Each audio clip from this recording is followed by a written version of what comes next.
subject product and material management.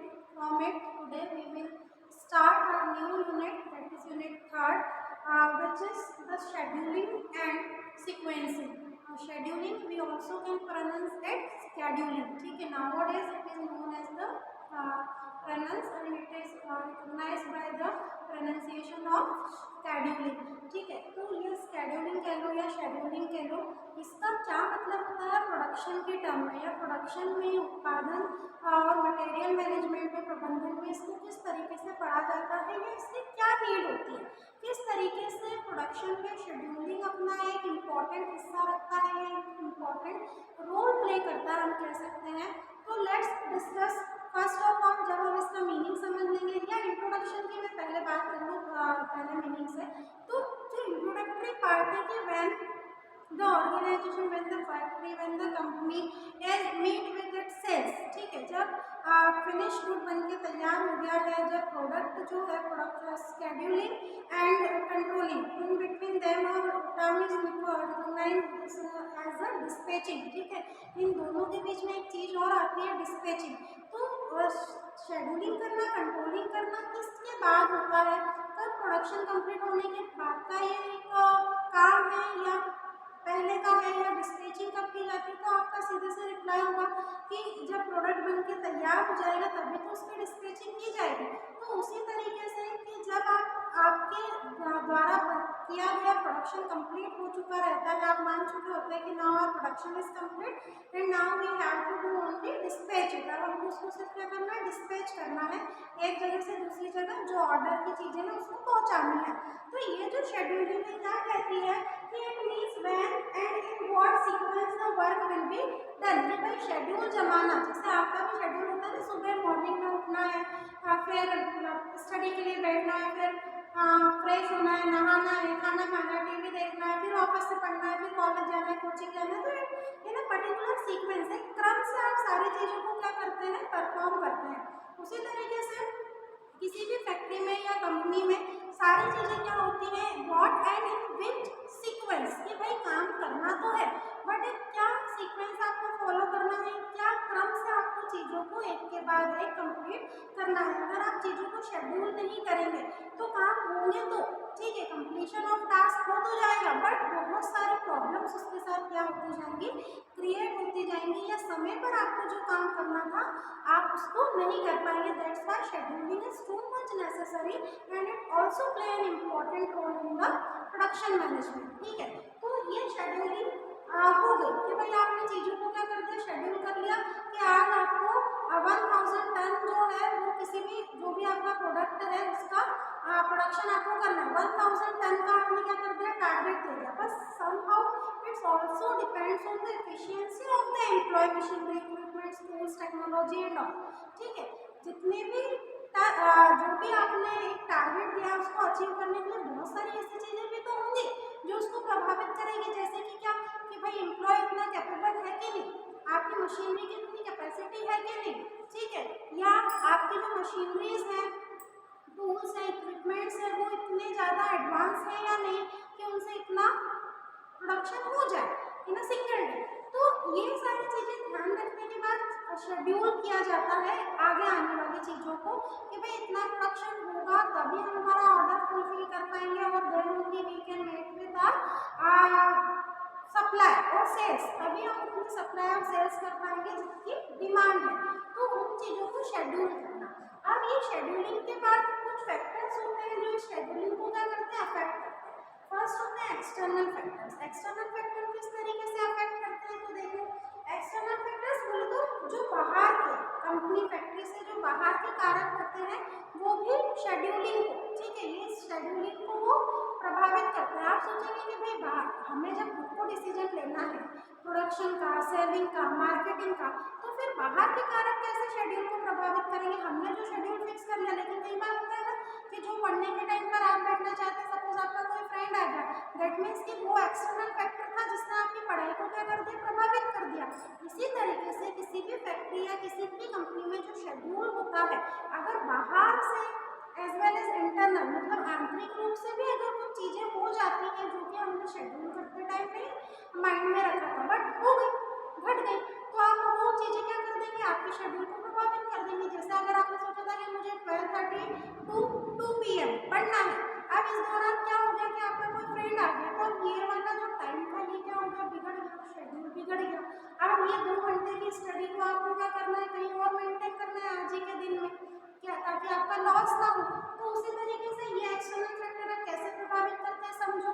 पहला हो गया कस्टमर डिमांड, कस्टमर की डिमांड एकदम से बढ़ गई या घट गई, कुछ भी हो गया।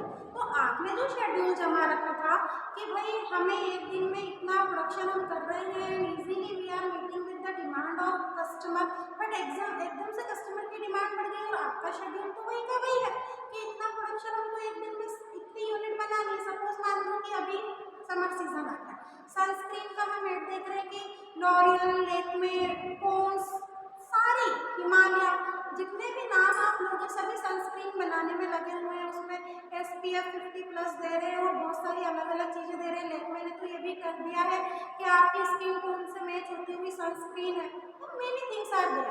अब क्या हो गया कि समर सीजन में सनस्क्रीन की डिमांड बढ़ गई। आपने सोचा था कि हम पर डे अगर 500 यूनिट्स भी बनाएंगे तो इट्स सफिशिएंट, बट जैसे ही समर सीजन आया तो उसकी डिमांड बढ़ गई। अब डिमांड बढ़ गई तो आपने जो यूनिट सेट किया हुआ था, जो शेड्यूल आपने सेट किया हुआ था कि इतने दिन में इतनी यूनिट, ठीक है बहुत है, तो वो गड़बड़ा गई। तो ये जो कस्टमर की डिमांड बाहर से आपके शेड्यूल को क्या कर गई, प्रभावित कर गई। अब आपको डिसीजन लेना है कि भाई हमको बिक्री बहुत ज़्यादा है, उस हिसाब से हम सप्लाई नहीं कर पा रहे हैं, डिमांड बहुत ज़्यादा है, हम सप्लाई नहीं कर पा रहे, that means we have to increase our production. Next, customers delivery dates. कई बार क्या होता है कि आपने कस्टमर को कोई डेट दे दी कि भाई इस तारीख को हम आपको माल की डिलीवरी कर देंगे या हम आपको प्रोडक्ट, आपका ऑर्डर जो है वो कंप्लीट कर देंगे। तो कस्टमर की डिलीवरी डेट कई बार क्या होगी कि सडनली एकदम से मीटिंग्स थी, मीटिंग सेमिनार था, अपने एम्प्लॉयज़ को गिफ्ट आइटम देने थे, इसलिए वो आपसे प्रोडक्शन करवा रहे थे। अब उनकी जो डिलीवरी जो उनकी मीटिंग है वो या तो प्रीपोन हो गई या पोस्टपोन हो गई। तो दोनों कंडीशन में आपका शेड्यूल, आप तो ये मान के चल रहे थे कि चलो भैया अभी तो 1 महीने का समय आराम से हमारा प्रोडक्शन जो है वो हो जाएगा और हम प्रोडक्ट उस ड्यू डेट पर दे भी देंगे, लेकिन प्रीपोन हो गई। प्रीपोन हो गई तो भाई होने वाली थी कब, आज जैसे क्या है 7 अप्रैल है, होने वाली थी 7 मई को, लेकिन अब वो प्लान हो गई कि 30 मई को ही आपको प्रोडक्ट देना है। प्रीपोन कर दिया, उसको 7 दिन पहले कर दिया। अब आप तो अपनी स्पीड से चल रहे थे, अब 7 दिन का मार्जिन लेके आप चल रहे थे, लेकिन अब एकदम से जो डिलीवरी डेट है वो पहले की हो गई, ठीक है, प्रीपोन हो जाने से मीटिंग और सेमिनार या जो भी कारण रहा हो, तो अब आपको बढ़ाना पड़ेगा, अब आपको शेड्यूल में चेंज करने पड़ेंगे। तो इस तरीके से, इसी तरीके से पोस्टपोन के मायने में भी आप ले सकते। और लास्ट है stock of goods already line with the dealers and retailers. कई बार क्या होता है कि क्यों शेड्यूल प्रभावित हो जाता है आपकी कंपनी का, क्योंकि जो गुड्स है इसका जो स्टॉक है गुड्स का, प्रोडक्ट का, ठीक है, आपके उत्पादों का जो स्टॉक है, जो आपने बना के कंप्लीट करके रखे हुए हैं गुड्स, वो किसके पास है, ऑलरेडी डीलर्स और रिटेलर्स के पास है, तो शेड्यूल में चेंज आ गया। अब सेकेंडली होता है इंटरनल फैक्टर्स। जो कंपनी के इंटरनली या फैक्ट्री के इंटरनली कुछ फैक्टर्स ऐसे होते हैं, कारक ऐसे होते हैं जो आंतरिक रूप से भाई शेड्यूल को क्या करते थे, प्रभावित करते थे। वो कैसे, स्टॉक ऑफ फिनिश गुड्स। आप जो स्टॉक आपने करके रखा हुआ है फिनिश गुड्स का, सपोज वो स्पॉइल हो गया या उसकी एकदम से डिमांड मार्केट में बढ़ गई, आपको फटाफट से सारा स्टॉक क्लियर करना है, या आपका जो स्टॉक है वो किसी तरीके से गवर्नमेंट की पॉलिसी चेंज होने के कारण उसके रेट बदलने वाले, घटने वाले, तो आपको तो लॉस हो जाएगा। अब इस कंडीशन में स्टॉक का क्लियरेंस फिर कैसे होता है, बहुत सारे ऑफर दिए जाते हैं, डिस्काउंट दिए जाते हैं ताकि जल्दी जल्दी क्लियर कर दें। तो इंटरनली बेसिस पर आपके वो फिनिश गुड्स के स्टॉक में शेड्यूलिंग को प्रभावित करेगा। नेक्स्ट होता है availability of equipment and machineries. अब ये जो availability of machineries and equipments है कि भाई मान लो कि मशीनरी चलते चलते एकदम से बंद हो गई। अब आपने जो शेड्यूल किया था कि इतना प्रोडक्शन हमको करना है इन सिंगल डे, तो मशीनरी खराब हो गई, इक्विपमेंट्स खराब हो गए और आने वाले 4 दिन तक सुधरने की कोई संभावना नहीं है। दैट मीन्स आपका प्रोडक्शन क्या हो रहा है, प्रभावित हो रहा है। जितना टारगेट लेकर चल रहे थे, जो शेड्यूलिंग का हिस्सा था, वो उसको आप फुलफिल नहीं कर पा रहे हैं। तो या जो अवेलेबल इक्विपमेंट है आपके पास वो सपोर्ट नहीं कर रहे हैं उतने ज़्यादा प्रोडक्शन को,